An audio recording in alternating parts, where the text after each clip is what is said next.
Now, I can only speak from my experience, but I know Jubilee, and so I know that she and I grew up very similarly. When you grow up in Christian fundamentalism, they never tell you about sex or inappropriate behavior or sexuality or what your private bits are.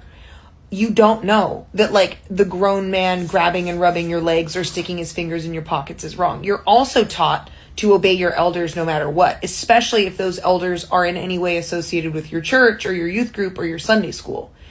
And they tell you as a young girl, you need to be a lady, you need to be quiet, don't rock the boat. You'll get in more trouble for saying something bad about a male elder or a female elder than you will for them doing something wrong to you. And it fosters this environment of you grow up and they don't tell you anything about sex except that sex is bad, your body's not yours, it belongs to your future husband.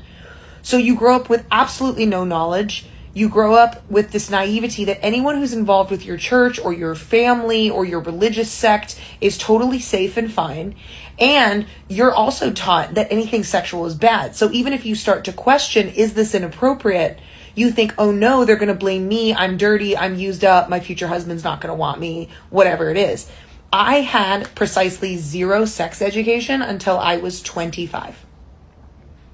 And Christian fundamentalists don't want sex ed in schools, even though sex ed is one of the number one ways to prevent sex abuse in children. Because sex ed, when you're young, is simply teaching a kid, hey, this is appropriate, this is not. If you feel uncomfortable, come tell mom and dad, go tell your teacher. That's what it does. And it helps kids have the language and the boundary. I didn't grow up with any of that. I didn't know. When I got my period, I was 13. I was at Bible camp. I thought I was dying, because no one had told me what a period was. I didn't know how to use feminine products. My dad had just decided not to tell me.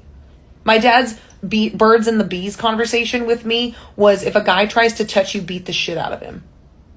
That was it. That was it. So I get into my 20s. I know nothing. I didn't know how to keep myself safe. I didn't know about getting a yearly checkup. I didn't know anything because I went to all Christian schools that didn't have sex education. And most of my friends didn't get those conversations from their parents easier. So young women from especially conservative circles are especially easy to groom and manipulate because you're not taught anything about your body. You're not given any autonomy. You're told to be quiet, and you're told to, without question, respect your elders. It is a breeding ground for abuse. And on top of that, when a lot of young girls would come forward about being abused, the church would take the side of the abuser and blame the victim, even if she was young as 9. Yeah, it was always the girl's fault.